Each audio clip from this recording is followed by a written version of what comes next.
Welcome back, friends! Lostscarf here, and welcome to Kirby's Dreamcast, where we cover everything Kirby, from the anime to the games to the manga and everything else.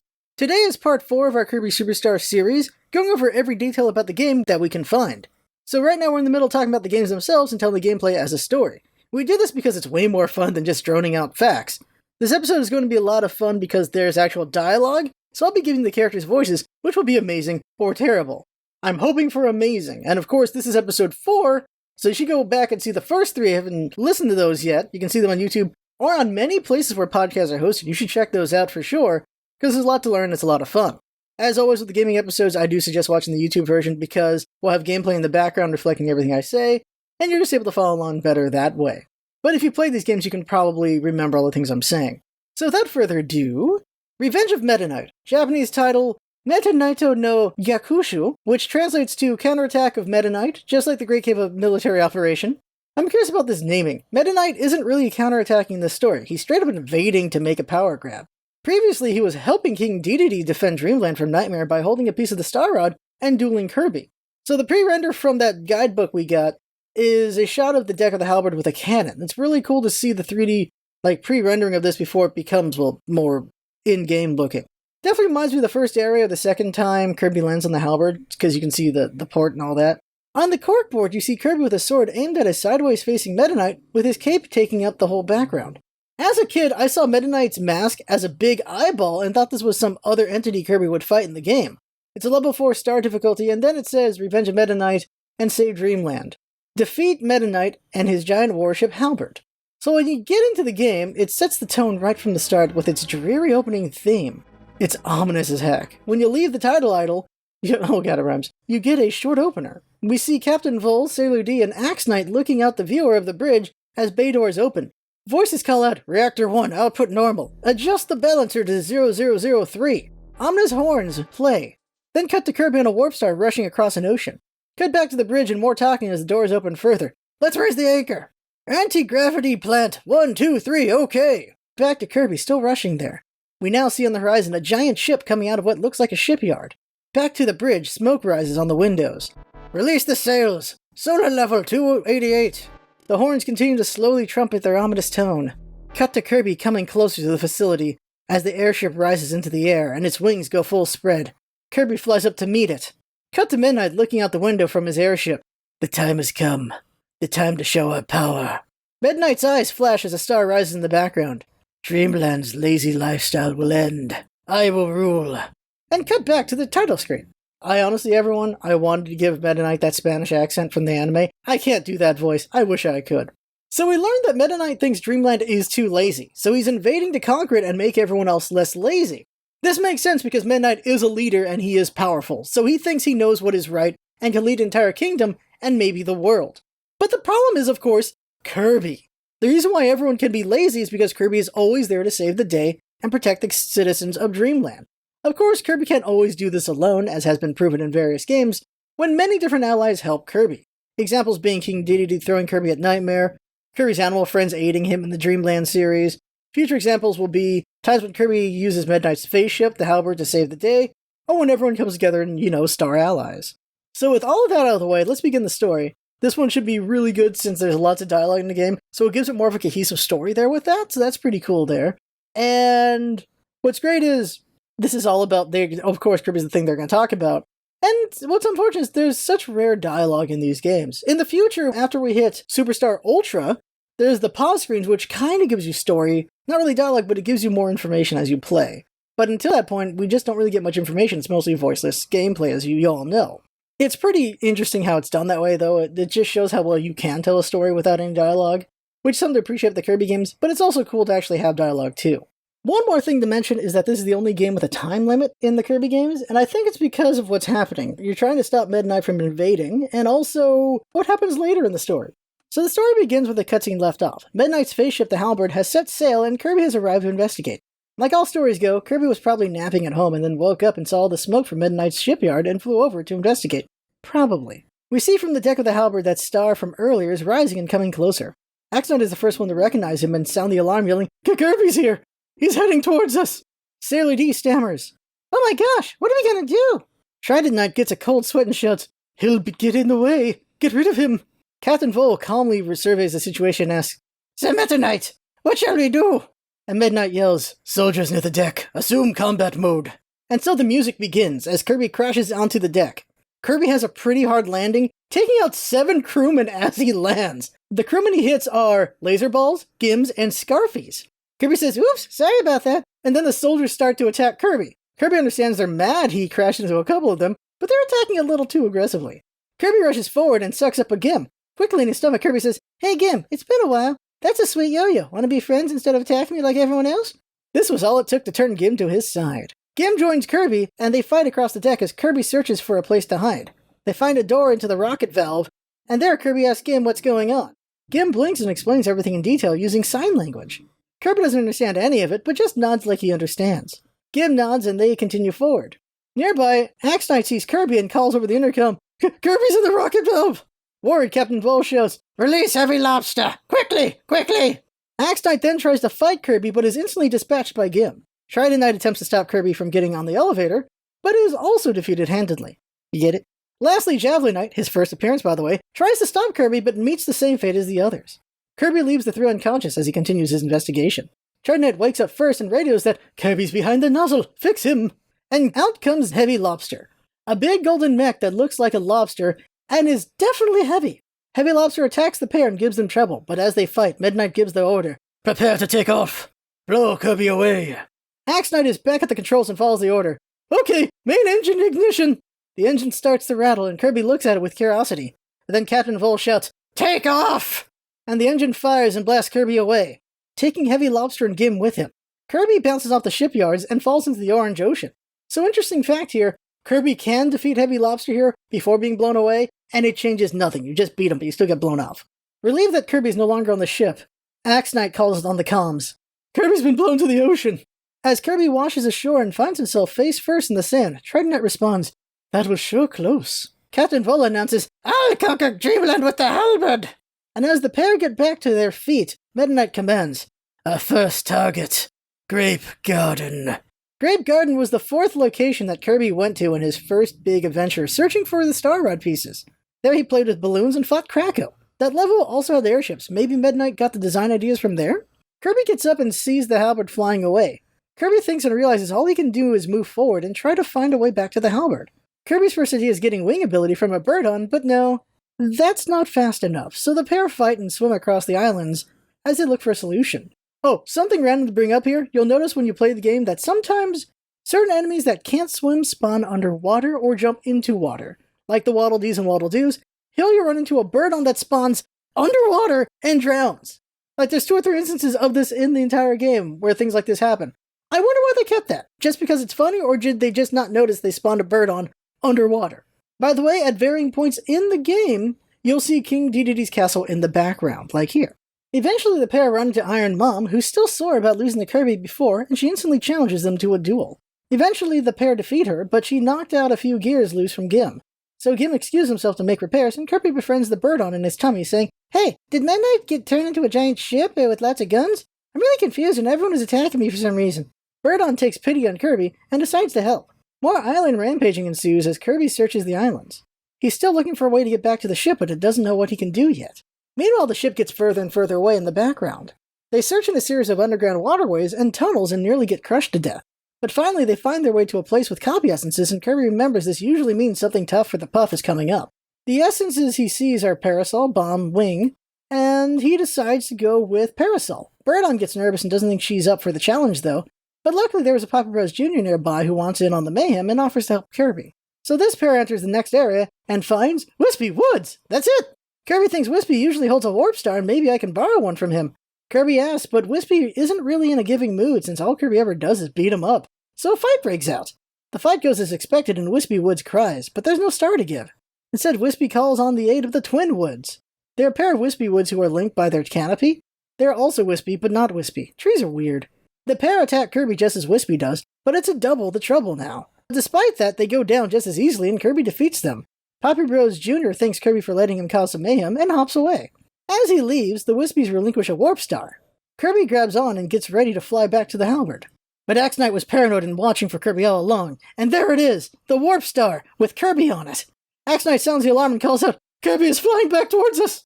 Trident Knight sighs, "Main cannons ready. Shall we blast him?" Seeing how well prepared the knights are, Captain Vol smiles and commands, "Alright, shoot him!" Meanwhile, Kirby's excited. He's gonna get back to the ship and figure out what's going on. It can't be good since people keep attacking him, but he needs to be sure. And as Kirby's about to get to the ship, boom! Kirby is blasted directly into Candy Mountain and lands at its base. Axe Knight triumphantly cries, "We got him! He fell into the forest!" Kirby fortunately lands safely thanks to his parasol, but the warp star was lost. Kirby surveys the area and realizes he was here before. He fought Iron Mom here a long time ago. And as Kirby thinks, Captain Vol laughs and says, "Good! He will never catch up!" Which means Kirby tries to focus. While Sailor D asks Captain Vol, "Are you sure?" And then Kirby realizes, Candy Mountain! And who lives here? Dynablade! Kirby rushes to the mountain and running over a lot of Tukis, Twizzies, and other creatures along the way. Then Kirby bumps into Waddle Dee. Kirby hurriedly tries to explain something weird is going on, and there's a big ship in the sky, and it's got Metaknight's face on it, and Waddle Dee just responds, "Sure, I'll hang out with you, buddy." Relieved, Kirby hands him a parasol, and they go deeper into the forest towards Candy Mountain. They fight their way through a tree filled with Cappies, Traxx, Poppy Bros Juniors, and Chilies. What a random combination. They also find a hidden room with a switch that turns out to be a trap. It was a Shotzo and a Maximum Tomato? What a cruel trap, Kirby thinks. There's also another hidden room on the outside of the right side of the tree they have to fall through some platforms to get to, and has a star block in the way. You break it open, you go inside, and this leads to 3 copy essences, which are Cutter, Sword, and Fighter, and that's all there is in there, so it's just another way to get more copy essences before you continue forward. After their tree ascension, Kirby finds 2 essences and a walkie. The essences are for Ice and Cutter. Waddle Dee smartly takes down the walkie before Kirby can get his mouth on them. Kirby is slightly disappointed. Waddle Dee feels some remorse, but forgets about it when they run into Twin Bonkers. Kirby starts to wonder if everyone else is trying to do a triplet dance like he can. Just a little not as good since they can only make twins. They have a little tussle, but then Kirby rips the hammer out of one of the Bonkers' hands and knocks them out. Kirby then blasts his way through a bunch of the mountain, and eventually Waddle Dee gets blown away. Oh no! Kirby's sure Waddle Dee will be fine. He has a parasol to help him land safely. But Kirby also frees a wheelie trapped in the mountain. The wheelie follows Kirby since it feels indebted to him, and together they blast further through the mountain. By the way, in the background you'll see King Dedede's castle, and depending on where you are as you climb up the mountain, it'll switch over to showing you the halberd in the distance flying away from Kirby. So you get some sense of geography of where Kirby is and where Candy Mountain is, which is pretty nice.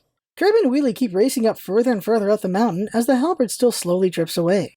Kirby then finds 2 cannons with fuses. Wheelie's reunited with its friend Bern and Leo here, but they're exhausted and need to rest, so Bern and Leo volunteers to help Kirby. Because guess what? Bern and Leo knows what Metaknight is up to. Bern and Leo freed this wheelie from Metaknight's ship while it was still in construction. Metaknight is up to no good. Bern and Leo says all this with a toss of their hair. Kirby doesn't understand, but welcomes Leo's help. So they light the right cannon and blast off. By the way, this is my favorite of the cannon animations. Kirby usually just gets fired out normally, but this time the cannon actually rotates and aims down, and it shoots out like a rocket, which is hilarious to me. Eventually they arrive at Dynablade. Dynablade hasn't forgotten their last battle, but is thankful Kirby was able to help them raise their young. Kirby flaps his arms and points at the halberd. Dynablade caws and grabs the pair in its talons and flies towards the halberd. Boom! Boom! Boom! The flak guns and cannons on the halberd roar as they fire at Dynablade. It proves tough, but Dynablade gets the pair as close as it can before letting go. Fortunately, they don't get scratched up too much from the landing, or from Dynablade's talons. As Kirby and Bren and Leo get to their feet, Axe Knight reports, "We shot down Dynablade!" As Kirby looks around, Trident Knight points at him from the distance. "Look! Kirby's reached the deck!" Kirby sees him and waves. Metaknight stomps and tells his men, "Remain calm. Let's come up with a plan." And as Kirby begins his march forward, Captain Vol orders, "All soldiers, get Kirby now!" I just like how frantic I made Captain Vol's voice. Okay. And Kirby's invasion of the halberd begins anew as Kirby batters his way across the deck with Bern and Leo in tow. Kirby steps on a curious sled he remembers from a while back when he first traveled to face Dynablade, and it launches him forward. Unfortunately, he loses his hammer from the sheer force, but these prove useful in helping him get through a series of Gordos in a corridor. Unfortunately, Bern and Leo disappeared in the rush. They must have left to go liberate more wheelies, Kirby figures. Kirby then runs into a familiar ally, Sir Kibble! Sir Kibble is conflicted, though. Through his training with Kirby, he has become a good warrior under Metaknight, but now here is Kirby in direct opposition to Metaknight. In the end, Sir Kibble's friendship with Kirby wins out, and he decides to join his friend. Sir Kibble tells Kirby everything, all of Metaknight's plans and machinations, even about his favorite soap operas. Sir Kibble bares his soul to Kirby. Kirby lets out an exuberant "Poyo!" A tear forms in Sir Kibble's eye. He realizes Kirby wasn't listening at all. He was probably thinking about Keiki. In the next area, Sir Kibble's worst nightmare occurs. The Metaknights are on the offensive and ambush the pair. Metaknight calls over the intercom, Kirby, gotcha! And Captain Vol chimes in, now you get a taste of our power! And Sailor D says, fight! Sir Kibble knows he can't hesitate and quickly goes into action to help Kirby fight them. This is a full-on fight against Trident, Axe, Javelin, and Mace Knight. And since I haven't described them before, I will now. Trident Knight is similar to Sir Kibble. They have hands and a trident in hand, while most of their body is a helmet and their eyes or face can't be seen. Their helmet has a crescent moon on it, like an old Japanese general, by the way, which is pretty cool. They also have rocket boots, which let them fly. Mace Knight has a big tricorn helmet on and big visor glasses. Oddly enough, they use a flail, not a mace, but everyone's too scared to correct him. Axe Knight is a giant skull with 2 red eyes, and that's pretty scary. Like most denizens of Dreamland, he has the same kind of hands and feet as everyone else.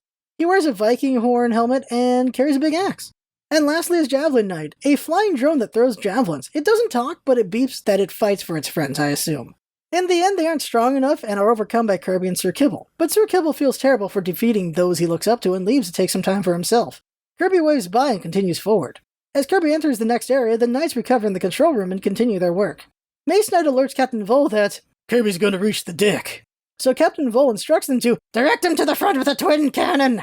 Kirby then meets a Plasma Wisp who joins Kirby's cause to free its friend Waddle Doo, who is lost on the ship. Plasma Wisp tells him all about their beautiful friendship history, but Kirby was busy copying a bomber and now concentrating on not exploding. Plasma Wisp sighs and then proceeds to blow the crap out of everything. Eventually they run into Jukid and Poppy Bros Sr., who both want revenge. But unfortunately for them, Kirby was holding down a crash ability, and boom! They're defeated quickly. Kirby then acquires Suplex from Jukid and Plasma Wisp learns what fear really is as it watches Kirby dismantle Poppy Bros Sr. with a German suplex. But the mayhem is short-lived as Kirby enters a room with copy essences. Kirby knows the drill. Something big is coming up. Now, before we do the canon boss fight, I need to tell you all about a hidden room I overlooked and found out about later. Before Jukid and Poppy Bros Sr., there's a star block bridge, and under it is 2 bounders and a sword copy ability. After the fight with those 2, there's another star block bridge with 1 bounder on top of it and another bounder under it. After these guys, that's it for bounders. These are the last 4 bounders ever in the game and in any game ever. There's also a bomb block that hides a hidden room. Turns out Captain Vol also has a hidden compartment, and here when you walk in, Captain Vol says, "Oh no, he found it!" And Mace Knight says, what is this place? Inside is a pudding, a sparkling candy, tomato, and Maxim tomato, and a burning Leo. Maybe Leo's Vol's boyfriend or girlfriend? I don't know. After this area is the copy essences room, leading to the boss fight. Meanwhile, Axe Knight is alerting his comrades that Kirby is getting close to the twin cannon, and Captain Vol laughs happily, "Kirby will be torched!" And Sailor D joins in.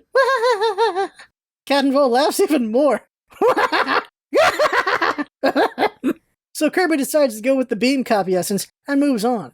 The other 2 essences were fire and yo-yo. Kirby then faces Combo Cannon. This is the twin cannon that the crew were talking about. It's also the cannon that shot Dynablade down. It's a big rotating cannon with a stationary cannon below it, making it a twin cannon. The big cannon fires cannonballs at the pair while the stationary cannon fires a big laser. Sometimes the cannon sends out a hand that can drop bombs or grab Kirby and his ally to slam them into the ground or place them in front of the laser cannon so that when it's firing its laser, it's gonna hurt. Platforms also lift up from the ground to make it easier to land the laser as well on his enemies. Kirby and Plasma Wisp have lots of trouble as they blast the cannon with multiple big blasts. Eventually Plasma Wisp is overwhelmed and blasted away.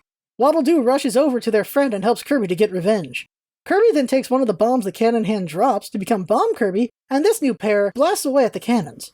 It takes a lot of effort, but eventually Kirby destroys the cannons, but not before Waddle Doo is also blasted off by the cannons. Kirby hopes Plasma Wisp and Waddle Doo are okay as he takes a warp star and flies to another part of the ship.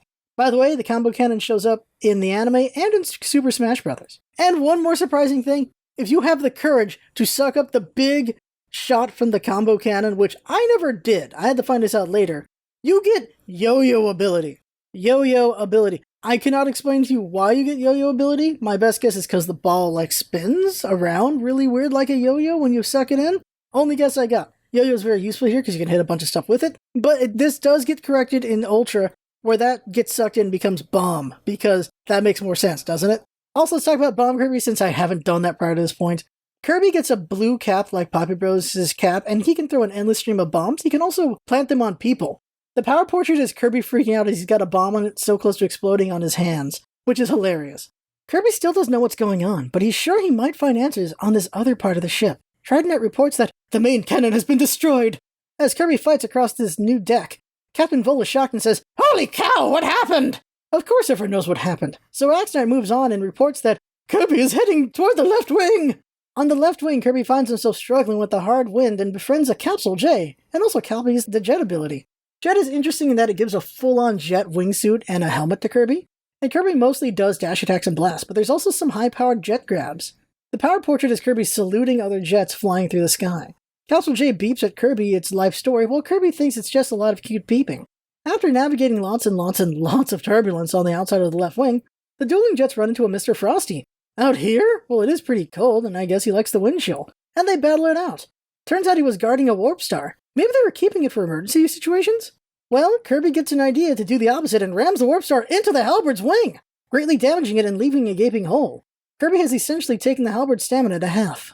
Traxx Knight reports, "Serious damage to the left wing, approximately 74%. Captain Vol is speechless while the Trident Knight reports the obvious, "We're gonna lose balance." Metaknight calms them down by ordering, "Lower the sail, increase right wing power." Now this needs to be noted. By increasing power to the right wing, it would overpower the weakened left wing and they'd be stuck in a spin. This gets corrected in Ultra where he says increase power to the left wing to compensate for the damage. Seeing nowhere else to go, Kirby jumps into the gaping hole he just made. He doesn't know where he is, but he continues forward. But the crew know where he is. Traxx Knight informs the others that Kirby is moving into the duct. The duct is dangerous with guards and exposed electric blocks and boilers. As Kirby moves, Vol questions, "What is he trying to do?" Sailor D questions, "Is he lost?"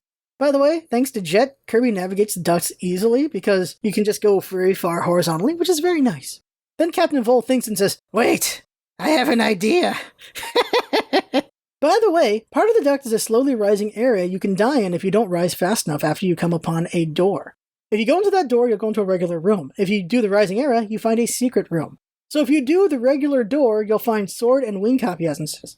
If you go into the secret area, you get special dialogue and the essences of ice, parasol, beam, hammer, plasma, cutter, and mirror, and also a walkie. Captain Vol saying, "He's got into the armory!" And Mace Knight worries, "He'll be able to take anything."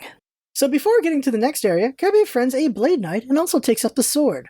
Blade Knight tells Kirby he'll want to get in some practice. Kirby isn't sure why though, but okay. Quick aside, I've described everything about the sword ability except its power portrait, and that is Kirby holding a sword while focusing. It looks cool. As Kirby enters the next area, Captain Vol asks his crew if they're ready? Traxx Knight asks, "Is this okay, sir?" Mace Knight also questions, "Are you positive about this?" But Captain Vol rebuffs them, saying, "Be quiet! This is our only chance! Don't fail again! Release Heavy Lobster!" And with that, Kirby hears something loud behind him. It's that big metal crustacean again, Kirby thinks. Kirby and Blade Knight slash their way forward as Heavy Lobster crushes everything in its way to chase Kirby. This is why the Knights weren't so sure about this. Traxx Knight cries out, "Oh no! A battleship is being destroyed!" But Captain Vol laughs, "That's not important! Go ahead!" Eventually Kirby and Blade Knight get away from Heavy Lobster, or so they thought. Now they have to take it on. Heavy Lobster jets around and jumps to try to crush Kirby. It also fires a flamethrower and launches mini lobsters at Kirby. But it also controls paint slimes. Unfortunately for Heavy Lobster, Kirby's able to copy these to get the paint ability and use that to blind Heavy Lobster with paint. Heavy Lobster gets covered in a deep shade of red paint, and Traxx Knight exclaims, "Oh no! Heavy Lobster's blind!" And this is true. Heavy Lobster rampages around blindly, making it unable to attack Kirby accurately. Captain Vol shouts, "What? Paint ability?" Now Mace Knight cries, "It's no good. He can't see it all." And so Kirby and Blade Knight dismantle Heavy Lobster while Captain Vol growls, "Unbelievable! Kirby's still alive!" Kirby then flies off to another part of the ship. He still has no idea what's going on, by the way. Blade Knight actually thinks it's funny and doesn't tell Kirby anything either. Turns out, Kirby made his way over to the right wing from the ducts and blew it up with Heavy Lobster. We learned this because Trident Knight reports, "Major damage to the right wing!" Captain Vol assures the crew, "Don't worry, we've regained our balance!" This is because both wings are damaged now. Metaknight sighs, by the way, at this point. Traxx Knight gets a hold of himself and reports, "Kirby's outside! He's going under the ship!" And so Kirby descends the ship and finds a secret cloud room. It holds the copy essences Parasol, Jet, and Wing. Blade Knight leaves Kirby thinking the boy is prepared enough, and Kirby reunites with Parasol Waddle Dee, who was just enjoying a break in the clouds. Turns out he got caught in an updraft and it took him really far away. Kirby then sees a sparkling candy. As Kirby rushes the candy, Trident Knight notes, I don't see Kirby on the radar screen." Shocked, Captain Vol yells, "Get Kirby now!" Metaknight surmises that he must be hiding in the clouds. Kirby eats the sparkling candy and shares it with Waddle Dee. The sugar rush makes them go crazy, and they instantly run over the Chef Kawasaki and Bugsy guarding the exit of this cloud. Once outside the cloud, Axe Knight finds Kirby and tells the crew, "Kirby's entered from underneath the ship." Captain Vol worries, "The bottom's weak, the wind is too strong." Sailor D chimes in, "It's too cold." Axe Knight also mentions, "I'm afraid of heights." Mace Knight cries, "No way, I ain't going." Captain Vol says, "You chickens." So Kirby has some difficulty against the wind, but gets through well enough with Waddle Dee's help. After blowing through more parts of the ship, Kirby enters another door. Kirby finds a series of buttons and copy essences. Here, Kirby has to quickly hit buttons and go by timed gates before they run out. The essence Kirby can get here are Wing and Suplex, by the way. Kirby wonders what could be hidden behind all these doors, and he gets excited. It must be Keiki. Waddle Dee isn't so sure, though. With Waddle Dee's help, the buttons and timed gates aren't too hard, and they run into something Kirby's never seen before, a Moto Shatsu. The cannons now have wheels, and it's still dangerous, but apparently making it mobile also made it vulnerable. Finally, a Shatsu Kirby can destroy. And destroy Kirby does. By the way, the Moto Shatsu looks a lot like Traxx. Traxx is a mobile tank game that HAL made in 1991, and it was named Traxx. If you look at the box art for Traxx, you can see it. Yeah, that looks just like Moto Shatsu. So it's got to be a reference to their own games right there. Unfortunately, Waddle Dee and Kirby get separated as they navigate an elevator maze, but Kirby's sure Waddle Dee will get out eventually again, and continues forward on his own, and he runs into Gim? Apparently found the way back to the ship and wanted to show Kirby a hidden room that only it can open for him, because Yo-Yo can go through walls to hit switches. And Gim does just that, and in the secret room, Kirby finds a Knuckle Joe, a Naughty, and lots of food. Trident Knight shouts, "Oh no! Those are my hidden tomatoes!" Yep, turns out this is Trident Knight's stash. So who are these two? Trident Knight's friends or lovers? Captain Vol yells, "You idiot! You hid those?" Sailor D comments, "They look delicious." Who's he talking about? Gim knocks the occupants out cold, and Kirby and Gim enjoy the goods. Oh god, that's a bad joke. Kirby finds a room with a maximum tomato and the copy essence of Bomb.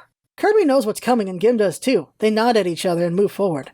As they do, Axe Knight shouts, "Kirby's heading toward the reactor!" Trident Knight notes that, "If we lose power, we're doomed." Captain Vol assures them, "Relax! The reactor can't be defeated." But Sailor D worries, "I hope no reflect lasers hit the reactor." Captain Vol snaps, "Shh! That's a secret!" Gim's eyes go wide. It's still tapped into the comms. Gim stops and explains to Kirby how to defeat what's coming, but Kirby's like, "Don't worry, Poyo. I've been holding in a crash I got a minute ago. Whatever's coming up is gonna get it good." Gim worries, so it calls in a Poppy Rose Jr. to help. That silly bomb nut should do the trick. Gim then leaves to see if he can help from elsewhere. Inside the reactor is a cannon with laser guns and a strong gem above the cannon. There's a lot of wheelies in the background running to generate power. Kirby then realizes this must be the wheelies' people. He'll break them out for sure, and so Kirby starts the fight with a crash. Kirby sure did damage, but no, all it did was damage a laser gun. Then another laser gun fires, and luckily it hits the crystal. Kirby goes, "Oh, that's what Gim was signing about." So while Poppy Bros deals with the cannon, Kirby guides lasers at the crystal. Eventually the crystal is destroyed and the wheelies are freed. The main wheelie rolls up and thanks Kirby and says he owes him one.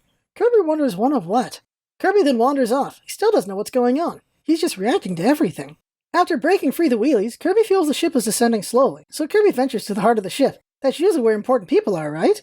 As Kirby gets in deeper, Axe Knight cries, "We're losing power! Engine number 3, engine number 5! Mace Knight also cries, "Ain't any power left, we can't fly." Mace Knight thinks to himself, "We failed, it's over." He then commands, "Attention all crew, evacuate ship." Captain Vol also cries, "Ah! The ship's going down!" Kirby then sees a variety of comp businesses. Cutter, Parasol, Yo-Yo, Rock, and Ninja. Kirby hasn't been a ninja in a while, so he jumps up and grabs that and starts saying "Nin Nin" everywhere. Poppy Rose Jr. is actually sane and runs away before he goes down with the ship. Fortunately, Parasol Waddle Dee finds his way back to Kirby. Waddle Dee found a radio. As they rampage forward, they listen to the ship's crew. Defeated, Captain Vol tells everyone, "I'm not staying, I'm evacuating." Kirby wonders who that was. He then hears Metaknight say to his men, "Now it's your turn to evacuate." While Kirby and Waddle Dee fight some magical sweepers. Magical sweepers are these flying pinwheels that are rainbow colored, and they shoot lasers at Kirby and Waddle Dee. They only show up here on the Halberd and at the Great Cave Offensive. That's it. Kirby cleans up the last of them here. Kirby then hears Axe Knight cry, "No, I want to stay with you, sir." Mace Knight also cries, "Let's try one more time to get Kirby." And as they get further, Metaknight thinks, it's dangerous, but it's worth a try. Thank you, guys." Unfortunately for them, Kirby heard that. The pair nodded at each other. Waddle Dee's nod was he better be prepared for a fight. Kirby's nod was thinking Waddle Dee was going to make him a keiki later. He probably will anyway. They then enter another room with elevators and 2 maximum tomatoes. Kirby should realize this is a hint something's coming. As they get off the elevator, they're ambushed by the Metaknights again. X-Knight yells out, "Wait, Kirby!" Mace Knight cries out, "You can't go any further!" And so a grand battle ensues. Kirby and Waddle Dee keep knocking them down, but they keep getting up. But eventually Kirby and Waddle Dee completely beat them off. In this fight, they take on 3 sets of each knight, but oddly, Mace Knight isn't in this fight for some reason. I think they just forgot to spawn him. He was in the dialogue. With their total defeat, X-Knight cries, "Sir Metaknight, you're on your own." Mace Knight cries as well, "We're evacuating." Kirby and Waddle Dee know there's only one knight left and ascend to his chambers. Outside the room is a Maxon Tomato and the copy essences for Ninja, Sleep, and Cutter. There's not much time left before the halberd is going to crash, but Kirby decides to get in a nap anyway. Waddle Dee understandably freaks out a little. Kirby then wakes up, refreshed, and enters Meta Knight's domain. As he enters, Meta Knight calls out, "Kirby, this is it. Prepare to die." But turns out Sailor D is there too, and all he can say is, "The thump, the thump." Meta Knight lays out a sword for Kirby to take so they can duel. Kirby grabs the sword and the duel begins. By the way, if you leave the sword there for 30 seconds, the fight starts anyway so you can keep your current power. Yes, everyone waits 30 seconds while the halberd is crashing and on fire for you to sit there for 30 seconds and not take the sword. Holy crap. In later games, you can actually fly up to where Meta Knight is waiting to make him start the fight early. It's kind of funny. So this is it. Kirby can tell all those times in the past this was the moment he was meant to lift the blade. Meta Knight flies down and Kirby instantly strikes at him. The two trade sword slashes as Waddle Dee jumps in with some choice parasol swings. Meta Knight does downward sword stabs, he dashes and strikes, does flying attacks and more. Eventually knocks out Waddle Dee and bests Kirby. Oh no! Blade Knight swoops in and pulls back the two of them. He has Waddle Dee float away on his parasol and wakes up Kirby. Yeah, we lost the fight. Blade Knight tells Kirby to take this fight seriously, there won't be a round 3.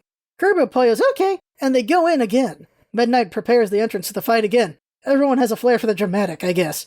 The duel begins anew and it's a battle of 3 blades. Meta Knight proves very tough for the pair. He starts throwing out sword blasts and tornadoes, but eventually, Kirby finally slashes Meta Knight's mask in half, and it reveals a very cute blue boy who looks a lot like Kirby. Meta Knight wraps himself up in his cloak and flies away. Blade Knight, happy the fight went well, the second time, jumps off to evacuate the halberd. He trusts Kirby will just float away, probably, but no, instead with 50 seconds left until the halberd crashes, Kirby gets blasted out of Meta Knight's room and apparently forgot he can fly. Kirby instead lands on Wheelie, who was looking for him. Wheelie says, "I owed you one and now it's time to repay the favor." Kirby still has no idea what's going on, Poyo's okay, and they rush forward. Meta Knight flies out with a new mask on and manifests his cape wings and yells out, "You'll never escape." Meta Knight starts slashing at them and throwing swords and spike balls. Kirby shoots little stars back at Meta Knight, but none of them work on him. Wheelie hits a lot of bumps, but with exactly 1 second to spare, they get off at the end, with a jump off of a ramp off the halberd. They land on a beach, and the two of them watch the halberd as it sinks into the orange ocean. A bright speck is seen leaving the halberd, presumably Meta Knight. As this unfolds, we hear the song "My Friend in the Setting Sun." Kirby and Wheelie ride away in the desert, and as they do, we see the credits of the 19 copy powers and the helpers for each power. As they ride away, Wheelie tells Kirby all about Meta Knight and the halberd since Kirby had no idea what was going on. Kirby, upon hearing this, says, "Oh wow, that's bad, we should probably go stop him." Wheelie sighs and continues to drive. The end. So facts to mention that I couldn't say or missed, this is the first time Meta Knight is actually being an antagonist. Last time he was guarding a piece of the Star Realm. So fans named the sailor Sailor D, until he got his official name in Kirby Planet Robobot, which is Sailor Waddle Dee. It is actually unknown if he survived the crash of the halberd, since he stayed with Meta Knight at the final battle. Considering we see him in later games, he likely survived, but those appearances are actually in non-canon Kirby games, so some of the community thinks he did in fact go down with the ship. But would Meta Knight really let such a loyal Waddle Dee die? I think not. Last fact, this is the last time we see the halberd in Kirby canon until Squeak Squad, where that part of the Orange Ocean where the halberd wreckage lay is named the Secret Sea. So with the completion of Revenge of Meta Knight, you unlock Milky Way Wishes, which we'll cover next episode. After playing Revenge of Meta Knight, if you go to the file screen, you'll see a Kirby holding up his sword while holding Meta Knight's mask. You also get a 5 on a star and a percentage increase. Now let's cover Samurai Kirby, the other sub-game. Japanese title Setsuna no Mikiri, which translates to Instant Look Slash, is a quick draw reflex game. We did this before in Kirby's Adventure, but it was quick draw with actual guns. The fight starts with a Japanese instrumented strum, and we see the two characters stare each other down as the wind blows. Then at some point a sound, an exclamation point, will go off, and the first person to hit a button wins. In single player, the enemy player always strikes at the same time. The only difference is based on difficulty and who you're fighting. You face Waddle Doo, Wheelie, Chef Kawasaki, King Dedede, and Meta Knight in that order. On expert difficulty, Meta Knight strikes at 0.8 frames. That's really, really fast. You need really good reaction time in order to win that fight. And also, if you attack early, you get a penalty. You do it twice, you lose, like a double fault in tennis. But you can get double zero, meaning you attack too early, but you did it exactly when exclamation point went off. And I've done it a few times in my life on accident. It is kind of funny to do that. You're like, whoa, okay, that's something else. In 2-player, it's random who second player gets to be. First player is always Kirby, and you get to pick how many rounds you fight. On easy game difficulty, it's first slow, but still hard at the end. Waddle Doo attacks at 82 frames, Wheelie at 50 frames, Chef Kawasaki in 21 frames, King Dedede in 16 frames, and Metaknight in 11 frames. Normal and Expert difficulties are, of course, faster, and Expert is the fastest one where everyone is really fast. You're not going to have an easy time at all with that, but Metaknight at 8 frames, woo, you got to get really good at that. I don't know how I've ever beaten him, but I have. And I'm talking like on the Super Nintendo way when I was a kid, not even using save states, what we do here. So when you're fighting at the bottom of the screen, there will be text that says the winner, and the name will look like Winner Kirby or Winner Waddle Doo and things like that. In the Japanese version, though, the bottom of the screen has bushes there and weeds because the top is calligraphy telling you who wins. And by the way, the calligraphy was done by Sakurai himself. So the calligraphy you see essentially says Kirby won or Metaknight won. That's what it says. Now let's tell a little story. Of course, assuming Kirby wins every match in this story. After the story, I'll tell you what happens when Kirby loses each of these matches. So some time has passed since Metaknight's invasion. Most of Dreamland didn't even know what happened. There was just a big ship in the sky and then it crashed into the ocean. But there were some rumors about what happened from the surviving members of the crew. So Metaknight, needing a win, and to re-establish his dominance, puts out a challenge letter to all in Dreamland who think they're skilled enough to win in a samurai showdown. The rules are simple. A judge will call to attack, and the first to strike the other with a weapon wins. Kirby is specifically challenged by Metaknight. Waddle Doo decides to join because he wants to prove the strength of the Waddles. Wheelie wants him to prove his speed. Chef Kawasaki wants to prove he's a fast cook. And King Dedede joins so he can beat Kirby at something. So the big day of the tournament comes and everyone dresses up. Kirby's got himself a top knot and a weapon holder, and his first match is up against Waddle Doo, who's dressed in a straw hat and holds a paper fan at the ready. In the setting sun, they stare each other down intensely, and ding! It's time to strike. Kirby pulls out a paper fan and slaps down Waddle Doo. Kirby smiles confidently while Waddle Doo lays there shocked at his defeat. Kirby helps him up and Waddle Doo goes into the stands to watch and eats mochi with the other Waddles to feel better as they hug him with encouragement. Next up is Kirby vs. Wheelie. Wheelie thanks Kirby for his help in freeing his people, and Kirby thanks Wheelie for the fun ride home that one time. Wheelie wears a big green straw hat and carries a sack on a stick for some reason. Kirby doesn't get the look and is momentarily distracted as the duel starts. They stare and then, ding! Wheelie goes at Kirby at full speed and Kirby pulls a rubber hammer out of his holder. Kirby luckily swings down just in time and stops Wheelie in his tracks. Wheelie shakes and rolls to his side while Kirby confidently smiles again. Kirby then helps Wheelie up and he rolls to the stands and enjoys yakisoba as he watches. Kirby then goes against Chef Kawasaki, who dresses as a food-style vendor with the kanji for food on his apron. Kirby starts to feel hungry and is distracted. Then ding!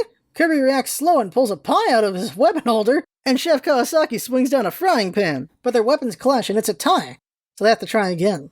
So round 2, this time Kirby holds in his appetite and focuses, and ding! This time Kirby gets the pie out faster and creams Chef Kawasaki in the face. Good thing there was a second round, it was piping hot the first time. Kirby smiles again confidently and then sucks the pie off Chef Kawasaki's face. The chef then goes back to his food stall and sells lots and lots of takoyaki. Next is a battle between Kirby and his heated rival King Dedede. King Dedede can't wait to clobber that there Kirby. He's got a top knot on too, and a fine Japanese garb.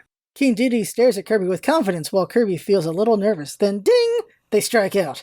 King Dedede swings down a mochi-making hammer as Kirby swings up with a megaphone. It stuns King Dedede and he falls down and cries. Kirby smiles confidently at first, but then helps King Dedede up with the help of the Waddles, and thanks him for the match. Broken-hearted King Dedede eats lots and lots of food from all the food stalls, which makes everyone happy. Finally, it's the final round. Kirby vs. Metaknight. With all of Dreamland watching, Metaknight can regain some honor. He wears a scarred mask and has a top knot like Kirby. He holds his blade in tight and ready. Kirby's really nervous. Everyone holds their breath. The only sound in the air is the wind. And then... ding! Their blades sing as they fly out. And Kirby's done it again. In a flash and complete focus, Kirby removes Metaknight's mask again. Metaknight is shocked and covers his face with his hands. He looks a lot like Kirby, except he's blue. He has the same eyes and pink cheeks. He's like a little blueberry. Frustrated but honorable, Metaknight thanks everyone for participating or watching as he hides his face and runs to put his mask back on. Metaknight regrets losing again, but is grateful as well. This means he still has room to grow and will need to do so if he wants to prove he's stronger than Kirby in the future. Kirby thanks Metaknight for all the fun and runs off to eat lots of yummy snacks with everyone. Mech Knight grumbles a little to himself. How does he keep losing to such a pure, nonchalant fellow? But then joins his knights to go enjoy some refreshments as well. The end.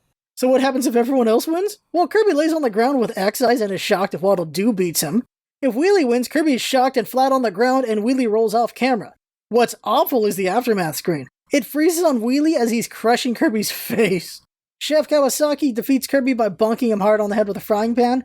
Kirby kicks around a lot from the pain as his eyes bug out. King Dedede crushes Kirby under his mochi hammer, and Kirby wiggles to try to get out from under it.